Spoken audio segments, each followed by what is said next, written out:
Welcome to CBC Windsor News at 6. I'm Meg Roberts. Thanks so much for spending part of your evening with us tonight. Our region is bracing for some wet weather as remnants of Hurricane Beryl will pass us tomorrow.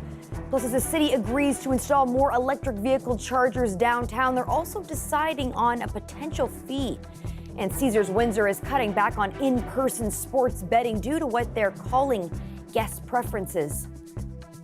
Environment Canada says parts of southwestern Ontario could see record-breaking rainfall tomorrow. A rainfall warning is in effect for many parts of the province, including Windsor, Chatham, and Sarnia, as Hurricane Beryl passes over. The warning calls for torrential downpours with localized totals between 40 to 60 millimeters or higher. Municipalities in our region are watching the storm closely. The projections are difficult. It's a massive remnant, and it could dump the rainfall in a short period of time and potentially cause flash flooding.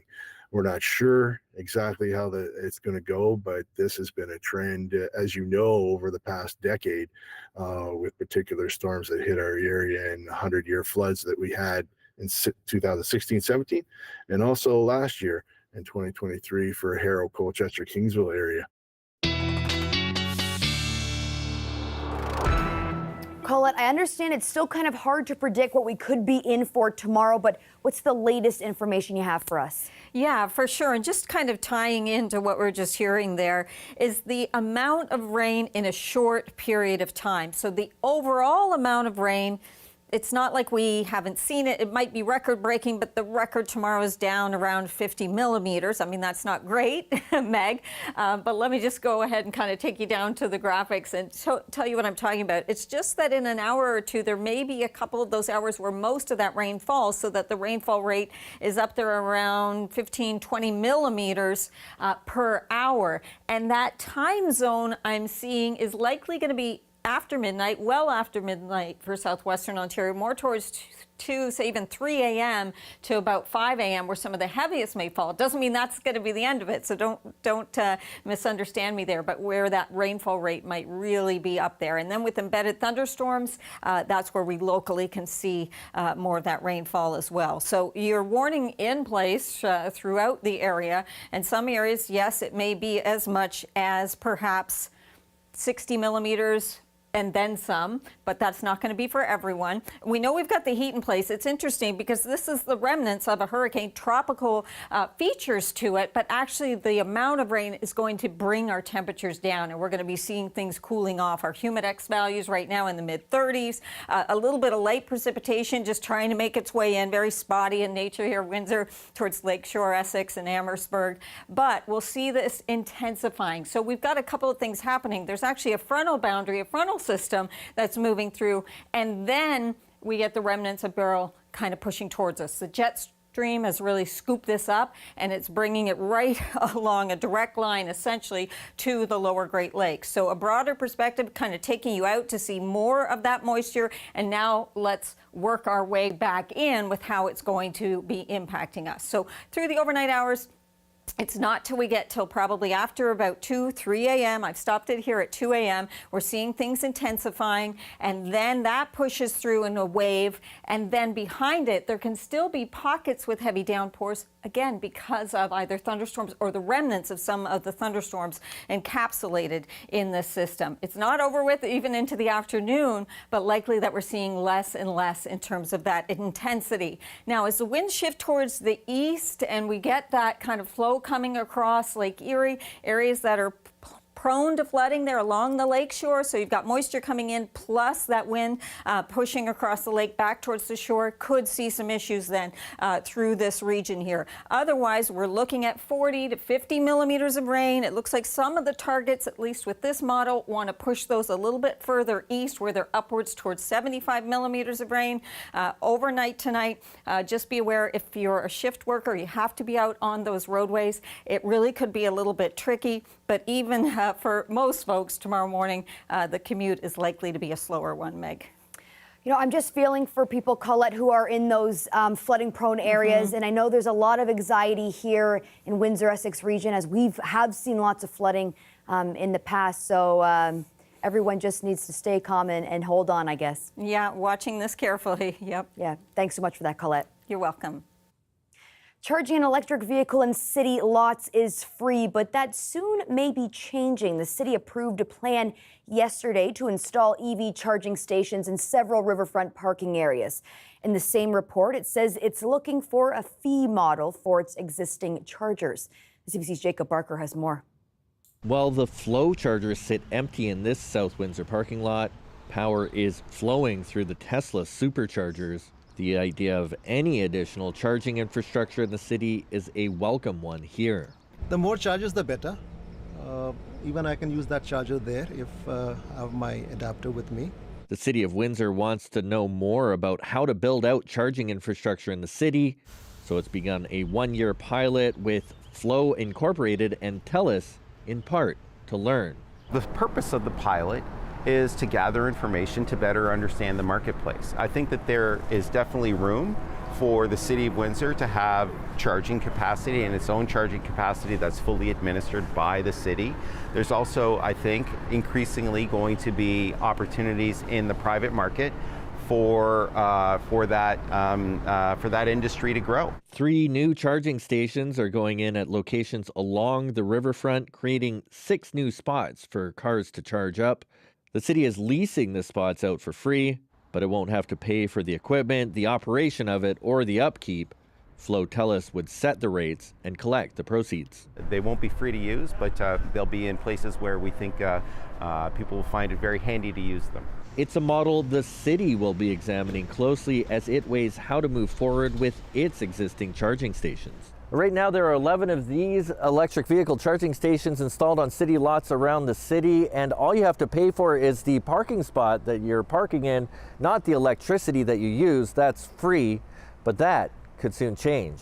There's no decision that's been made at this point, but I think at some point there's going to be some consideration as to whether or not we can continue to sustain giving free charging capacity to the community. Right now, we're looking to see what the market actually looks like, and we're certainly at the beginning stages. These EV drivers say a charge for a charge wouldn't be too much of a shock. And the amount of money that we pay for charging electric cars is minimal compared to what we pay for the gas, so it's okay. What do I think of a fee model? Yeah. Oh, I think a fee model is fine. Why's that? Sure, why? Yeah. Well, I mean, it's still cheaper than fuel, still cheaper than gasoline, so. The new third-party charging stations are set to be installed by the end of this year. Jacob Barker, CBC News, Windsor. Sarnia Police has some new technology that monitors the health of prisoners while they're in a holding cell. It's a biometric health monitoring radar that will now sound an alarm if a prisoner is in distress. The monitoring system is rare in Canadian policing and is meant to improve the safety of people in their custody. Sarnia Police started using it a few weeks ago and say it's already been effective. This is what the screen looks like when an inmate's respiratory or heart rate falls outside a particular range. Staff are notified and they're able to intervene quickly. And when it's green, that means the prisoner's vitals are good. There are 7 holding cells at the Sarnia Police Station, and each one is now equipped with a radar. Caesars Windsor has cut back hours for in-person sports betting. While they don't say exactly why they're making this change, experts wonder how much it has to do with the popularity of betting online. The CBC's Dale Molnar has the story. We're going to take Jacksonville. The sportsbook opened at Caesars Windsor in January of last year. It came after several years of Windsor West MP Brian Massey and the casino lobbying for single sports betting in Canada. It was supposed to increase jobs. But really what it does is it drives traffic into the building, so you're going to see more employment of whether it be cocktail servers, bartenders, dealers, things like that. Even though the spokesperson for the casino told CBC News in May the sportsbook was doing well, they gave no indication then that hours would be cut. Part of a statement reads, "After a careful review of our sports betting trends, the operating hours of Caesars Sportsbook have been adjusted to better align with guest preferences." She says there have been some minor staff adjustments, but all staff have been retained. She says they continue to offer live window transactions on peak days, times, and during key sporting events, and continue to offer kiosk betting 24/7. The new hours for the sportsbook window are 3 p.m. to 11 p.m. 7 days a week. According to industry experts, it's hard to say whether online sports betting is preventing people from betting in person. Having the ability to choose from, in the case of Ontario, dozens of different sports betting apps, it's just tough to compete with the availability and ease of use.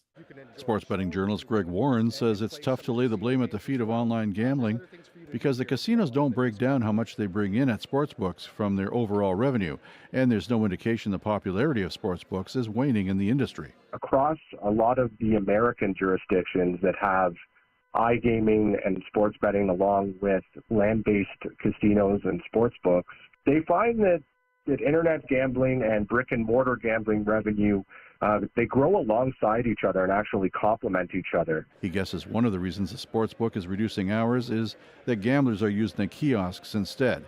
Caesars has its own online gaming app, but Tompkins would not say whether that has seen an increase in business. She does say Caesars intends to keep the sports book operating. CBC has tried to reach Unifor Local 444 President James Stewart, who represents casino workers, but we haven't heard back. Dale Molnar, CBC News, Windsor. A well-known City of Windsor World War monument sustained significant damage after a municipal truck accidentally backed into it. It happened last month at City Hall Square. The Essex County War Memorial Cenotaph was not damaged in the incident. However, the stone placard that sits in front of the cenotaph was. It's unclear how much it will cost to fix it and how it will be repaired.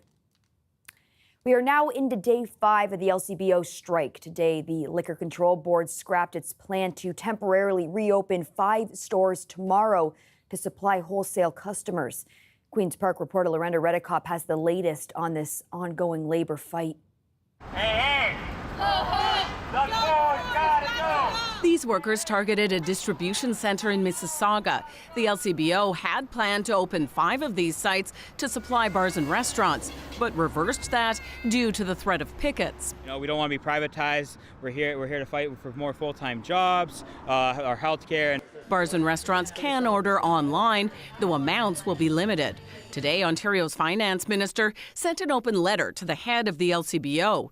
In it, Peter Bethlenfalvy never directly mentions the strike, but says the evidence is clear. You can provide more choice while still generating revenue to invest in frontline government services.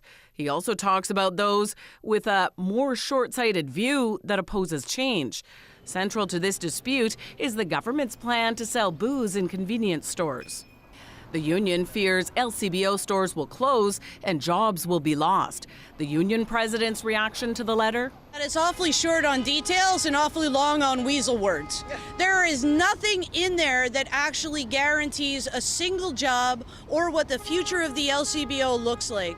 The Liberal leader joined union members. What workers need today is a guarantee of job security, of livable wages, and fair treatment. That's what this is about, and they're not getting this from Doug Ford, who's too busy spending his summer at the cottage, flipping hamburgers and putting out interactive maps. It's summertime in Ontario. That's a dig at a social media post by the Premier yesterday, directing people where to buy booze at other locations, not the LCBO. Local gin maker Reed's Distillery says the majority of their sales are to the LCBO. And while online purchases are up, they're not even close to those numbers. Nobody wants to see small producers closing their doors. But the reality is that might start happening if there isn't a headway. At this point, there's no sign of any headway. No talks are planned aimed at ending the strike. Lorenda Redicop, CBC News, Toronto. A look now at downtown Windsor before those skies open up. We have more news coming up after the break.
An Ontario family has been dealing with weeks of stress and frustration as they fight hundreds of dollars in parking tickets from the town of Milton, even after they reported that their license plate had been stolen. Sarah McMillan reports. So these two are the first two tickets. Priyanka Keshup had no idea her old license plate was racking up parking tickets until she got overdue notices in the mail last month from the town of Milton. I was really confused because I don't live there. Each of them were $52. Since late May, the town has issued 9 tickets, totaling more than $400. That's despite the fact that the plate is no longer registered to her or anyone. Keshup and her mother had gone to Peel Police when they noticed the front plate missing from her car. They believe it was likely stolen a few days earlier. Police advised them there was no need to file a police report and to simply report it missing to Service Ontario and pay for new plates. We thought, well, that's a little peculiar because it's kind of concerning that now somebody might be driving around with this plate doing who knows what. Peel Police say they won't open a police report unless there's proof a plate was stolen. I see the concern, but because we see such a high number of license plates that do seemingly just fall off of cars sometimes because they're not secure, it's not feasible that we report them as stolen. But when the family discovered all those parking tickets, the town of Milton said it would only dismiss them if they provided a police report. That's despite photos associated with the tickets showing a different colored car with a different vehicle identification number clearly visible. It's definitely stressful because I thought it would be pretty simple. I show them the picture, this isn't my car, this isn't my VIN. 6 of the parking tickets were issued after the license plate was reported missing to Service Ontario.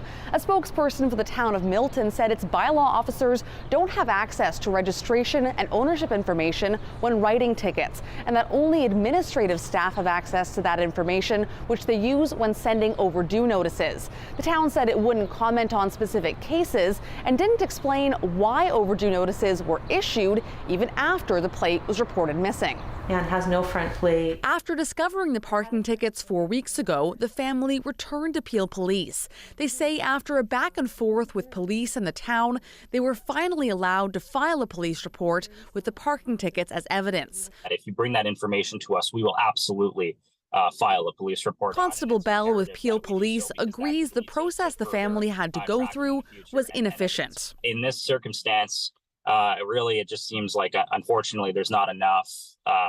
There's not an infrastructure that's solid enough between all the entities that are involved here, and it results in somebody having to make multiple phone calls and take substantial time out of their life to deal with something that is out of their hands, and at the end of the day, someone victimized them. Keshup got a copy of the police report on Friday and now hopes to have the tickets dismissed for good. Sarah McMillan, CBC News, Toronto. Ticketmaster is sending mass emails to customers warning them about a security breach. The company says some personal information may have been obtained by a third party. That includes names and credit card information, including the number and expiration date. Ticketmaster says it's offering credit monitoring services to customers, and it's urging them to monitor their bank activity and emails to ensure there's no suspicious activity. If you think wedding culture has gotten out of control, you'll really appreciate a story we have coming up.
The drug crisis in Canada has taken thousands of lives, and there's another consequence: children being left without parents. It's often grandparents who are called on them to raise them. CBC's Janani Whitfield has the story of one grandmother who's stepping up big time while dealing with her own trauma. It's a pretty typical night in Faye Robinson's home. Natalie, Nira, this is for you. The 50-year-old grandmother serves up dinner like an army cook.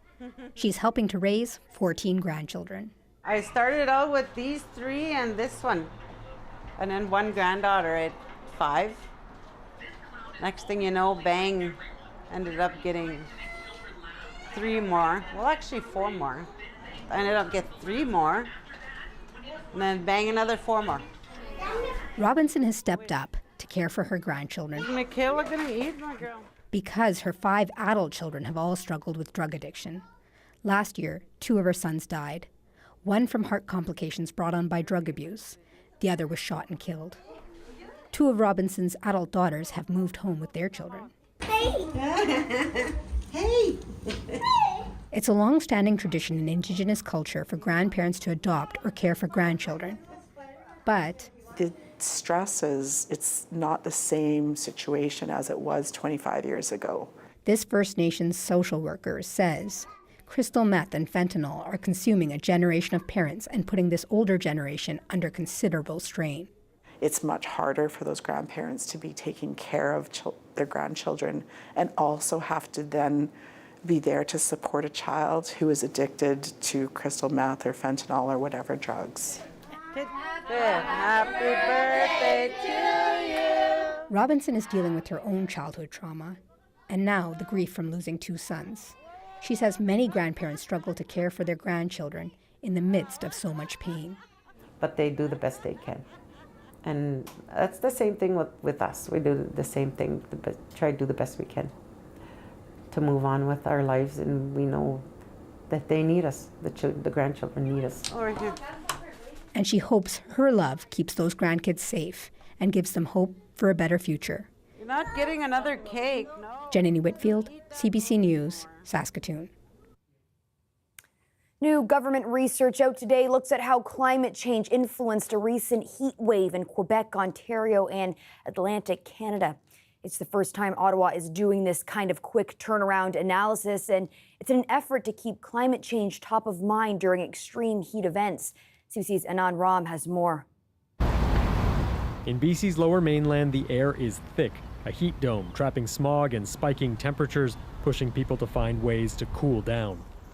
Ice water. Can you say it a little louder, buddy? Say, eat ice cream. Eat ice cream. As almost everyone across the West finds ways to beat the heat, new research by Environment and Climate Change Canada is revealing how much influence climate change had on a mid-June heat wave in Ontario, Quebec, and Atlantic Canada, pushing temperatures in some areas into the upper 30s. Our finding was that an event like this was made at least 2 to 10 times more likely by human-caused climate change. Experts say the new rapid research reinforces how burning fossil fuels over decades has powered extreme heat and drives home the need to build defenses. You have to have infrastructure that can deal with these levels of heat, which before you might have said, okay, it's such a rare case that we don't really need to include that in our risk planning. It's never this bad. We've never experienced anything in the 40s in Vancouver. Research following BC's heat dome in 2021 that killed hundreds found climate change could eventually make extreme events like it far more frequent. These changes are not random circumstance. These changes are because of a well understood scientific phenomenon that is going to continue to impact our lives. And as relief comes to Canadians out west by midweek, Environment Canada says it expects to study just how much climate change influenced this heat wave as well. Anand Ram, CBC News, Toronto. This next story might make you go, "Aw," or it might make you think us humans have taken weddings way too far. Two golden retrievers, Bree and Bond, tied the knot in front of their closest human and canine friends. The pet wedding trend in China is being driven by the popularity of dogs and cats and an increasing willingness to splurge on them. Spending on furry pals there rose to over $50 billion last year. Roughly 1 in 8 Chinese people have a dog or cat, with a majority of owners under 40 years old. No word on honeymoon plans, but given their Goldens, a lakeside getaway seems like a good bet. That's it for CBC Windsor News. Don't forget, for news anytime, you can go to our website. Thanks so much for tuning in. Looking forward to seeing you back here tomorrow night.